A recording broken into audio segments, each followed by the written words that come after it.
அன்பார்ந்த உறவுகளே, இந்த நிகழ்வை ஏற்படுத்திக் கொண்டிருக்கின்ற மரியாதைக்குரிய ஊராட்சி மன்ற தலைவர் பேரனூர் ஊராட்சி மன்ற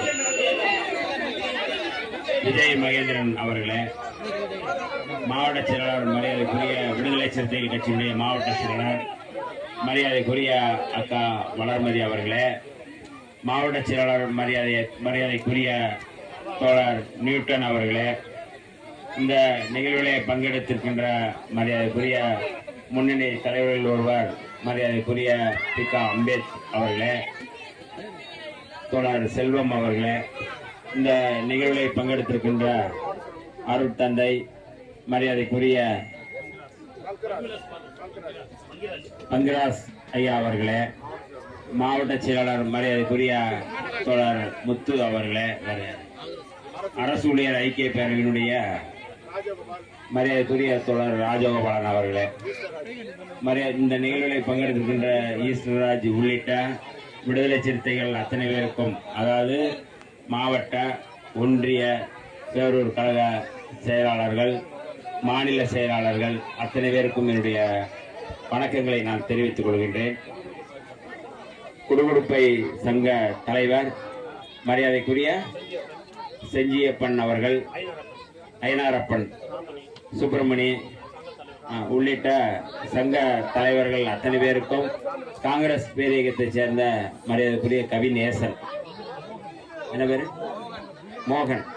மோகன் உள்ளிட்ட அத்தனை பேருக்கும், விடுதலை சிறுத்தைகள் அத்தனை பேருக்கும் என்னுடைய இந்த நேரத்திலே மாலை வணக்கத்தை தெரிவித்துக் கொள்கின்றேன். தமிழ்நாட்டில் இது ஒரு மிக முக்கியமான பிரச்சனையாக இருக்கின்றது. இங்கே நம்மிடையே பேசும் பொழுது செஞ்சியப்பன் அவர்களோ அவரோடு இருக்கின்ற உறவுகளோ எங்களுக்கு சான்றிதழ், அதாவது சாதி சர்டிபிகேட் வேண்டும், நாங்கள் இதே வேலையை தொடர்ந்து செய்யணுமா, எங்கள் வாழ்க்கை இதோட எங்கள் வாழ்க்கை போதும், ஆனால் எங்கள் பிள்ளைங்க வாழ்க்கை ஏதோ ஐடி கம்பெனிலையோ வேற எங்கேயோ நாங்கள் வரணும், வெளியில் வரணும், மேலே வரணும் அப்படின்னு அவர் சொன்னார். இன்றைக்கு விடுதலை சிறுத்தைகளை பொறுத்தளவு இம்மாதிரியான அடித்தட்டு மக்களுடைய, அதாவது எளிய மக்களுக்கும் அதிகாரம் கையில் வர வேண்டும் என்கின்ற அடிப்படையில் தான் விடுதலை சிறுத்தைகள் தலைவர் எழுச்சி தமிழர் அண்ணன் திருமாவளவன் அவர்கள் தமிழ்நாடு முழுக்க போராடி வருகிறார்கள். இது நீண்டகால கோரிக்கை. தமிழ்நாடு முழுக்க இந்த பிரச்சனையை எடுத்து இந்த மக்களுடைய சாதி சான்றிதழை வாங்கி தருவதற்கு முழுமையான செயல்பாடாக, செயல் திட்டமாக இப்போது நாங்கள் முன்னெடுத்து வருகின்றோம். உங்களுக்கு இதுக்கு முன்னாடி தலைமைச் செயலகத்துக்கே தலைமைச் செயலகத்துக்கு யார் வந்திருக்கீங்க? நீங்க சென்னையில் இருக்கின்ற வரல, ஆனால் அங்கு சென்னையை சுற்றி இருக்கின்ற குறவர் பழங்குடி மக்கள் அங்க நேரடியா தலைமைச் செயலகத்துக்கு வந்தாங்க. கீழே காவல்துறை போலீசார் வழக்கம் போல அவங்கள பார்த்தோன்னா குறவர் மக்கள்லாம் உள்ள விட மாட்டேன்னாங்க. அப்ப நான் சமூக நீதித்துறை அமைச்சராக இருக்கும் பொழுது சமூக நீதிக்காக போராட வேண்டும், போராடி கொண்டிருப்பவன். ஆகவே தலைமைச் செயலகத்தினுடைய எல்லா கதவுகளும் எல்லா மக்களுக்கும் திறக்க வேண்டும், ஒரு குறிப்பிட்ட மக்களுக்கு மட்டும் திறப்பதாக இருக்கக்கூடாது. அதுதான் சமூக நீதி, அதுதான் சமூக நீதி. அந்த அடிப்படையில் தான் இந்த நம்முடைய அரசு இந்த சமூக நீதியை வென்றெடுக்க வேண்டும் என்பதற்காக அன்றைக்கு வந்த குறவர் பழங்குடி மக்களுடைய கோரிக்கையை ஏற்று அவர்களுக்கு சான்றிதழ் தருவதற்கான வேலைகள் நடந்து கொண்டிருக்கின்றது. அதே போல நம்முடைய மக்கள் நம்ம இந்த ஊர்ல போய் நம்ம மற்ற மக்களுடைய காலத்தை கணிக்கக்கூடியவர்கள், கரெக்டுங்களா? மற்றவர்களுடைய வாழ்க்கையை, மக்களுடைய எதிர்காலத்தை கணிக்கிற சமுதாயத்திற்கான சான்றிதழை தர வேண்டும் என்பதில் எந்த மாற்று கருத்தும் இல்லை. இதே பகுதியில் 65 ஆண்டுகளுக்கு மேலாக குடியிருக்கிறார்கள் என்று சொன்னார்கள். இதே பகுதியில் இருக்கிறாங்க. 10 ஆண்டுகள் 5 ஆண்டுகள் ஒரு பகுதியில் குடியிருந்தாங்கன்னா அவங்களுக்கு ரேஷன் கார்டு கொடுக்கணும், சாதி சர்டிபிகேட் கொடுக்கணும். ஆனால் சுதந்திரம் அடைந்து இவ்வளவு ஆண்டுகள் கழித்தும் சாதி சான்றிதழ் இல்லாமல் இருப்பது என்பது சுதந்திர இந்தியாவுக்கே ஒரு அவமானமாக நான் கருதுகின்றேன்.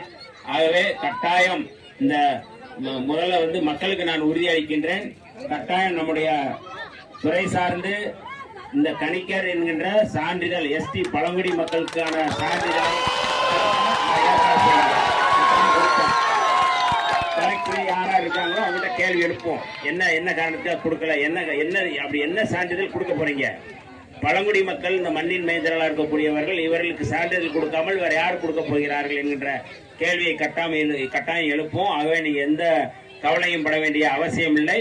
இந்த அரசு நம்முடைய அரசு, நம்ம மக்களுக்கான அரசு, தாழ்த்தப்பட்ட மற்றும் பழங்குடி மக்களுக்கான பிரச்சனைகளை தீர்க்கக்கூடிய அரசு. அதனால கட்டாயம் இந்த பிரச்சனையை வன்னி அரசு, இந்த கோரிக்கையை கட்டாயம் நான் பேசுறேன். அதனால எந்த பிரச்சனையும் இல்லை. நீங்க தைரியம் இருங்க. இவ்வளவு பேர் மக்கள் திரண்டு நீங்க கோரிக்கை எழுப்பி இருக்கிறீங்க. கணிக்கர் சமுதாயம் எஸ்டி மக்களுக்கான அந்த சான்றிதழில் கொடுப்பதற்கு நான் அதிகாரியிடம் பேசி நான் உறுதிப்படுத்துகிறேன். இது முதல்ல ஒரு செய்தி. இரண்டாவது, இன்னைக்கு கல்வி கற்றால்தான் அடுத்தடுத்து நம்ம மேல வரணும். இதே தொழில் நம்ம செய்ய முடியாது. சரியா? அப்பா நமக்கு குடுகுடுப்பை ஆட்டி இருக்கலாம், அல்லது தாத்தா அதை வேலையை செய்திருக்கலாம், அவர் காலத்தை கணித்திருக்கலாம். ஆனால் நம்முடைய பிள்ளைகள், அடுத்தடுத்து வர்ற பிள்ளைகள், நீங்களும் டாக்டருக்கு படிக்கணும், நீங்களும் வக்கீலுக்கு படிக்கணும், நீங்களும் வேணா வழக்கறிஞரா படிச்சாதான் போலீஸ்காரன் உள்ள பொய் வழக்கு போடுவதற்கு உங்களை தொட முடியாது. உங்களுக்குள்ள ஒரு வக்கீல் வேணும், உங்களுக்குள்ள ஒரு டாக்டர் வேணும். அப்படிங்கிற அந்த எண்ணம் நம்மிடையே வளர வேண்டும் என்பதுதான் நம்முடைய பெரியவங்க இங்க செஞ்சிய பண்ணிட்டு எல்லாருமே சொன்னாங்க. அப்ப நம்ம படிக்க வேண்டிய நம்ம பிள்ளைங்க ஊர் ஊரா போய் குடுகுடுப்பைய நம்ம கையில வச்சுக்கிட்டு மற்றவர்களுக்கு நல்ல காலத்தை நம்ம சொல்லிட்டு இருக்கோம். நம்முடைய நல்ல காலம் எப்ப பிறக்கும் அப்படிங்கறது நம்முடைய கேள்விக்குறி. சரியா? நமக்கான எதிர்காலத்தை, நமக்கான நல்ல காலத்தை, நமக்கான வாழ்க்கை காலத்தை நம்ம தீர்மானிக்கணும். அப்ப இதைதான் நம்முடைய தலைவர் புரட்சியாளர் அம்பேத்கர் அவர்கள் பல காலமா சொல்லிட்டு இருக்கிறாரு. பழங்குடி மக்களுடைய வாழ்க்கை, தாழ்த்தப்பட்ட மக்களுடைய வாழ்க்கை உயர்ந்தால்தான் இந்த நாடு உயரும். நீங்க இந்தியா வல்லரசாகுதுன்னா வல்லரசாகாது. நம்முடைய மக்கள், இந்த மக்கள் உயர்ந்தால்தான் இந்த நாடு வல்லரசாகும். அதனால இப்படிப்பட்ட ஒரு மோசமான ஒரு சூழல் இனிமேல் இருக்காது. கட்டாயம் மாண்புமிகு முதல்வர் யாரு ஜோசப் விஜய் அவர்களுடைய நம்முடைய மக்களுடைய கவனத்துக்கு கொண்டு சென்று நம்முடைய மக்களுடைய பிரச்சனையை நான் கட்டாயம் தீர்ப்போம். அதனால நீங்க எந்த கவலையும் பட வேண்டிய அவசியம் இல்லை. நான் இதை மாவட்ட ஆட்சியர் சம்பந்தப்பட்ட அதிகாரிகளிடம் பேசி நல்லபடியான நல்ல விதமான உங்களுக்கு நல்லது கிடைக்கிற மாதிரியான ஒரு நற்செய்தியை நான் விரைவில் சொல்வேன். நன்றி, வணக்கம்.